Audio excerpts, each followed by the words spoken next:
ਤੇ ਬਹੁਤ ਵੱਡਾ ਕਲੰਕ ਹੈ। ਹੁਣ ਆਪਾਂ ਚੱਲਣਾ ਵੀ ਹਿੰਦੂ ਸ਼ਬਦ ਕਿੱਥੋਂ ਆਇਆ।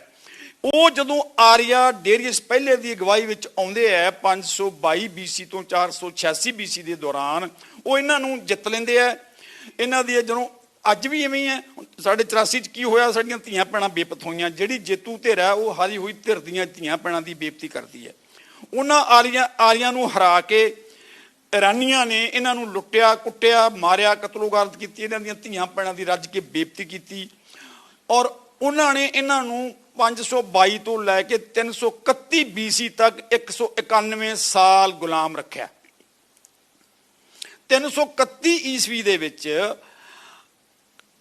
ਅਖੇਲਾ ਦੇ ਯੁੱਧ ਵਿੱਚ ਸਿਕੰਦਰ ਜਿਹੜਾ ਹੈਗਾ ਉਹ ਡੇਰੀਅਸ ਤੀਜੇ ਈਰਾਨ ਦੇ ਬਾਦਸ਼ਾਹ ਨੂੰ ਹਰਾ ਦਿੰਦਾ। ਸਾਰਾ ਪਰਸ਼ੀਆ ਉਹ ਜਿੱਤ ਲੈਂਦਾ ਤੇ ਫਿਰ ਪਰਸ਼ੀਆ ਤੋਂ ਇੱਧਰ ਨੂੰ ਇੰਡੀਅਨ ਸਬ ਕੰਟੀਨੈਂਟ ਨੂੰ ਮੂੰਹ ਕਰਦਾ। ਤੇ ਇਹਨਾਂ ਨੂੰ ਸੱਦਣ ਵਾਲੇ ਵੀ ਬ੍ਰਾਹਮਣਵਾਦੀ ਅੰਬੀ, ਅਭਿਸਾਰ ਰਾਜਾ, ਛੋਟਾ ਪੋਰਸ, ਸ਼ਸ਼ੀ ਗੁਪਤ, ਇਹ ਸਾਰਾ ਗੱਠਜੋੜ ਸੀਗਾ। ਇਹਨਾਂ ਦਾ ਆਪਣਾ ਹੀ ਬ੍ਰਾਹਮਣਵਾਦੀ ਭਰਾ ਸੀ ਪੋਰਸ। ਉਹਦਾ ਮੱਕੂ ਠੱਪਣ ਲਈ, ਉਹਦਾ ਕਤਲੇਆਮ ਕਰਨ ਲਈ, ਉਹਦਾ ਰਾਜ ਖੋਹਣ ਲਈ ਇਹਨਾਂ ਨੇ ਆਪ ਸਿਕੰਦਰ ਨੂੰ ਬੁਲਾਇਆ ਸੀ। ਔਰ ਮੈਂ ਐਲਾਨੀਆ ਇਹ ਕਹਿ ਰਿਹਾ ਕਿ ਜਿਹੜੇ ਬਿਨਾਂ ਕਿਸੇ ਆਧਾਰ ਤੇ ਆਪਣੇ ਆਪ ਨੂੰ ਹਿੰਦੂ ਕਹਿ ਰਹੇ ਨੇ, ਜਿਨ੍ਹਾਂ ਨੂੰ ਸੁਪਰੀਮ ਕੋਰਟ ਦਾ 1995 ਦਾ ਫੈਸਲਾ ਕਲੀਅਰ ਕੱਟ ਕਹਿੰਦਾ ਵੀ ਕੋਈ ਇਸ ਦੇਸ਼ 'ਚ ਹਿੰਦੂ ਨਹੀਂ, ਨਾ ਕਦੇ ਹੋਇਆ, ਨਾ ਇੱਥੇ ਹਿੰਦੂ ਕੋਈ ਰਾਸ਼ਟਰ ਹੈ ਤੇ ਨਾ ਇੱਥੇ ਕੋਈ ਹਿੰਦੂ ਹੈ ਤੇ ਨਾ ਕੋਈ ਹਿੰਦੂ ਧਰਮ ਹੈ। ਇਹ ਇੰਡੀਅਨ ਸਬ ਕੰਟੀਨੈਂਟ ਕਦੀ ਵੀ ਇੱਕ ਦੇਸ਼ ਨਹੀਂ ਸੀਗਾ। 14/8/1947 ਦੀ ਅੱਧੀ ਰਾਤ ਨੂੰ ਜਦੋਂ ਟਰਾਂਸਫਰ ਆਫ ਪਾਵਰ ਹੋਈ ਆ, ਉਸ ਤੋਂ ਪਹਿਲਾਂ ਤੇ 1500 BC ਵਿੱਚ ਆਰੀਆਂ ਦੇ ਆਉਣ ਤੋਂ ਲੈ ਕੇ ਇਹ ਕਦੀ ਵੀ ਇੱਕ ਦੇਸ਼ ਨਹੀਂ ਸੀਗਾ। 15/8/1947 ਨੂੰ ਵੀ 565 ਦੇ ਲਗਭਗ ਇੱਥੇ ਦੇਸ਼ ਸੀਗੇ, ਜਿਨ੍ਹਾਂ ਵਿੱਚ ਫਰੀਦਕੋਟ, ਕਪੂਰਥਲਾ, ਨਾਭਾ, ਜੀਂਦ, ਪਟਿਆਲਾ, ਕਲਸੀਆਂ ਇਹ ਸਿੱਖਾਂ ਦੇ ਦੇਸ਼ ਸੀ।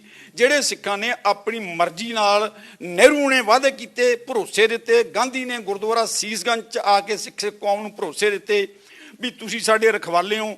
ਮਦਨ ਮੋਹਨ ਮਾਲਵੀਆ ਨੇ ਸ਼ਰੇਆਮ ਕਹਿੰਦਾ ਹੁੰਦਾ ਸੀ ਉਹਨਾਂ ਜ਼ਮਾਨਿਆਂ 'ਚ, ਹਰ ਹਿੰਦੂ ਪਰਿਵਾਰ ਆਪਣੇ ਪਰਿਵਾਰ ਦਾ ਵੱਡਾ ਜਿਹੜਾ ਮੇਲ ਲੜਕਾ ਹੈ ਉਹ ਸਿੱਖ ਸਜਾਵੇ। ਉਦੋਂ ਸਿੱਖ ਬਹੁਤ ਚੰਗੇ ਲੱਗਦੇ ਸੀ, ਅੱਜ ਸਿੱਖ ਆਤੰਕਵਾਦੀ ਨੇ, ਕਿਉਂਕਿ ਸਿੱਖ ਆਪਣਾ ਹੱਕ ਮੰਗਦੇ ਆ। ਹੁਣ ਅਸੀਂ ਆਤੰਕਵਾਦੀ ਹਾਂ। ਸੋ ਕਹਿਣ ਦਾ ਭਾਵ ਇਹ, ਆਪਾਂ ਉੱਥੇ ਫਿਰ ਚੱਲੀਏ।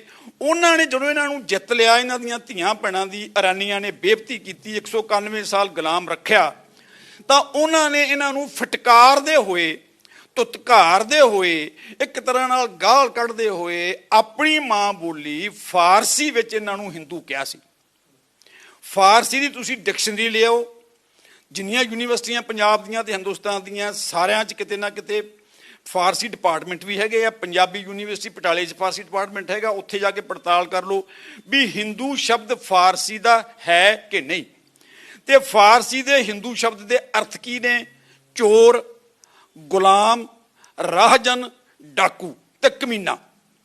ਮੈਂ ਨਹੀਂ ਕਹਿੰਦਾ ਇਹ ਫਾਰਸੀ ਦੇ ਡਿਕਸ਼ਨਰੀ ਦੇ ਤੁਸੀਂ ਹਿੰਦੂ ਸ਼ਬਦ ਦੇ ਅਰਥ ਕਹੋ। ਇਹਨਾਂ ਨੂੰ ਜਦੋਂ ਉਹਨਾਂ ਨੇ ਜਿੱਤ ਲਿਆ, ਆਰੀਆਂ ਨੂੰ, ਕਬੀਲਿਆਂ ਨੂੰ 191 ਸਾਲ ਗੁਲਾਮ ਰੱਖਿਆ, ਤਾਂ ਉਹਨਾਂ ਨੇ ਇਹਨਾਂ ਨੂੰ ਤੁਤਕਾਰਦੇ ਹੋਏ, ਫਿਟਕਾਰਦੇ ਹੋਏ, ਨਫ਼ਰਤ ਨਾਲ ਨਫ਼ਰਤ ਕਰਦੇ ਹੋਏ, ਹੁਣ ਅਸੀਂ ਗੁਲਾਮ ਹਾਂ, ਸਾਨੂੰ ਨਫ਼ਰਤ ਕਰਦੇ ਆ।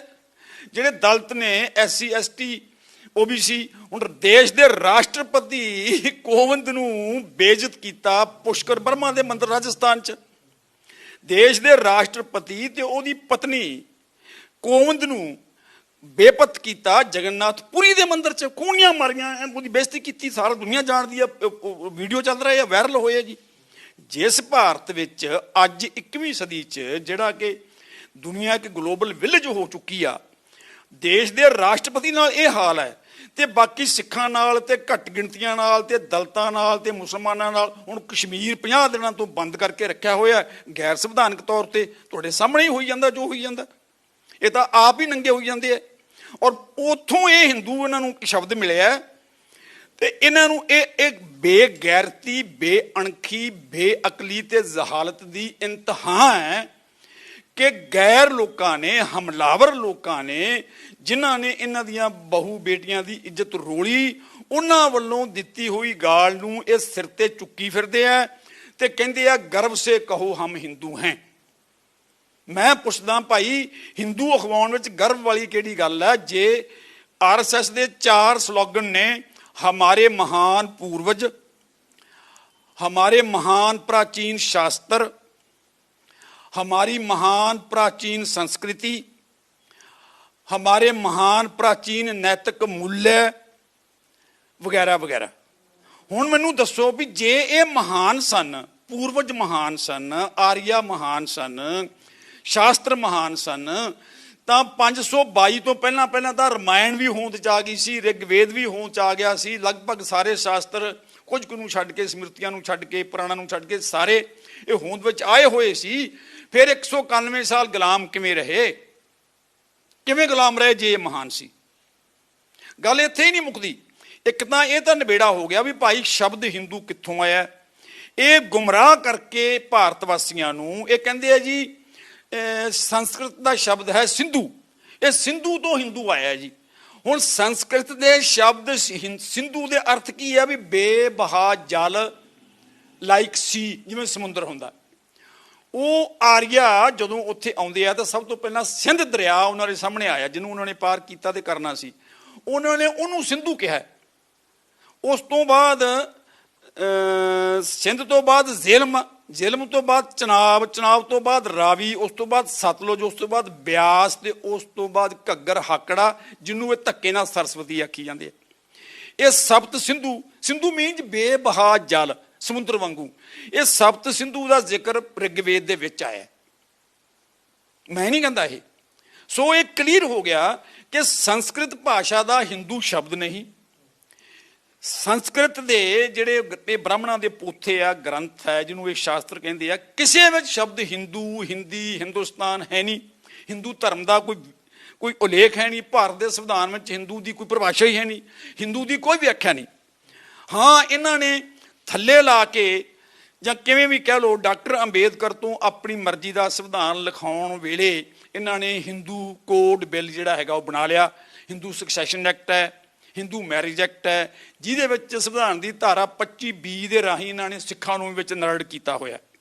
ਔਰ ਮੈਂ ਇੱਥੇ ਦੇਸ਼ ਵਾਸੀਆਂ ਨੂੰ ਸਪਸ਼ਟ ਕਰ ਦੇਣਾ ਚਾਹੁੰਦਾ ਹਾਂ ਕਿ ਨਹਿਰੂ ਨੇ ਤੇ ਗਾਂਧੀ ਨੇ ਸਿੱਖਾਂ ਨੂੰ ਵਾਅਦੇ ਕੀਤੇ ਸੀ ਕਿ ਅਸੀਂ ਤੁਹਾਡੇ ਨਾਲ ਧਰੋ ਨਹੀਂ ਕਮਾਵਾਂਗੇ। ਉੱਤਰੀ ਭਾਰਤ ਵਿੱਚ ਐਸਾ ਖਿੱਤਾ ਰੱਖਿਆ ਜਾਊਗਾ ਰਾਖਵਾਂ, ਜਿੱਥੇ ਸਿੱਖ ਵੀ ਆਜ਼ਾਦੀ ਦਾ ਨਿੱਘ ਮੰਨਣਗੇ। ਗਾਂਧੀ ਨੇ ਗੁਰਦੁਆਰਾ ਸੀਸਗੰਜ ਵਿੱਚ ਕਿਹਾ ਸੀ ਕਿ ਜੇ ਅਸੀਂ ਵਾਅਦਾ ਖਿਲਾਫੀ ਕੀਤੀ ਤਾਂ ਸਿੱਖਾਂ ਕੋਲੇ ਕਿਰਪਾਨ ਹੈ, ਸ੍ਰੀ ਸਾਹਿਬ ਆ, ਇਹ ਆਪਦੀ ਉਠਾ ਕੇ ਇਨਸਾਫ ਲੈਣਾ ਜਾਣਦੇ ਆ।